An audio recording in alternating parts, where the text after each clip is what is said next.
To accept the invitation to be the speaker this afternoon. And a huge thank you to Mrs. Grandy. 50 years of service. In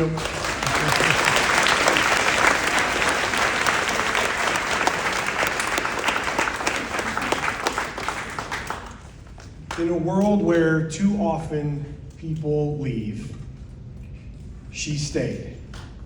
And I would say that the world is better for it. Thank you so much. I spent many years on these grounds. I have two daughters who graduated from U-Hills. I have volunteered here. I have left work early to pick up sick children here. And I have attended daddy-daughter events here. No doubt, a special place. And now those two girls are all grown up. One is going to college just here in a month or so, and she's going 2,612 miles away. She's going all the way to California. She's here right now, Abby, my daughter Abby, who went to U-Hills.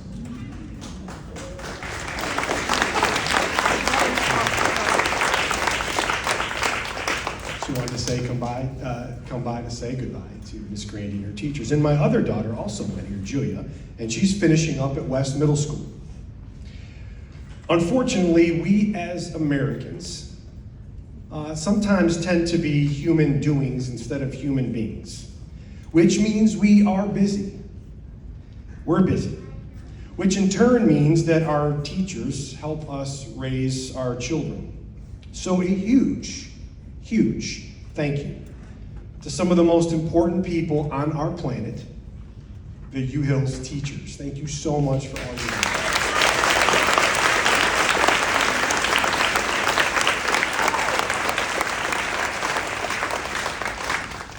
But you students are the real reason that we're here to celebrate you today. I get the chance to speak a good bit.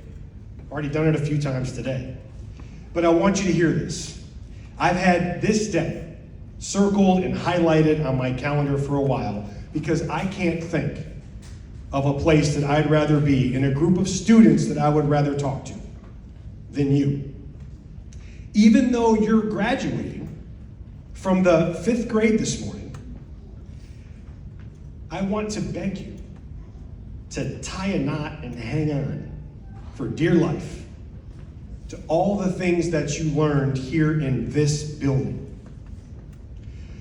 Because as someone who's not only graduated from the 5th grade, but who went on and graduated from high school and college and even a couple different graduate degrees, what I learned at my elementary school is what really seems to matter in my life. And I think that's probably true for you, what you learned here at U-Hills. And so I just want to remind you of that for a few minutes, and then I'll pass the mic to the next person. Several years ago, there was some groundbreaking research done. And I want to describe to you the experiment that took place. It was called the marshmallow test. And here's what happened.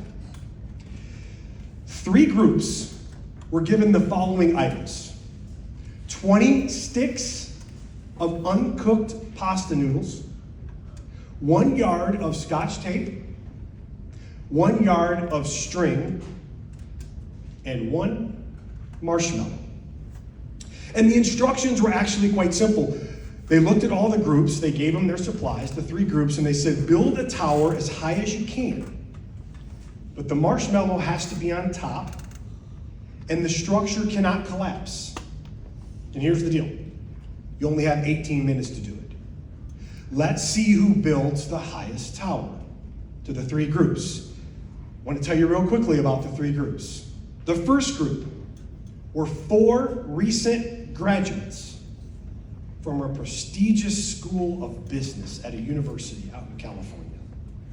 The other group were 4 CEOs of Fortune 500 companies. Your parents will tell you what that is. And the other group was 4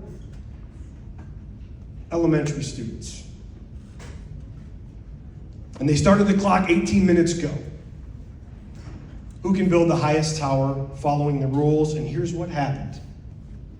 Those recent college graduates, they built a tower 11 inches tall. The 4 CEOs, they built a tower 21 inches tall. And the 4 elementary school students built a tower 29 inches tall. And the 4 elementary students won the contest. The elementary children worked together. They didn't care who was going to get the credit. The other group spent the first 5 minutes arguing whose idea was the best. And the elementary kids just jumped right into the project. So they maximized time. They didn't jockey for position.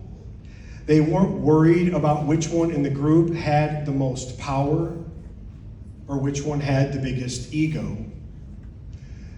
They just worked together for the common goal, and they won. Listen, you Hills graduates, as you move into middle school, and as you move into high school, and maybe even move into college, and then into the world as an adult, the world is going to want to tell you this. The world is going to want to say, and will say, that you need to cut in front of the line in order to get there quickest. But please remember what you learned here at U Hills and don't do that. The world is going to tell you that you need to yell and scream in order to get your way. But please remember what you learned at U Hills and don't do that. The world's going to tell you that you need to disparage others to make yourself look good. Please remember what you learned at U Hills and don't do that. And the world's going to tell you that big numbers with lots of commas in your bank account is what defines success. Please remember what you learned at U Hills and don't think that. And the world is going to tell you that perhaps your perspective is the only perspective that matters or counts. But please remember what you learned at U Hills and don't think that. So I'm not the typical commencement speaker. Most talk about entering the real world out there, and doing the real work.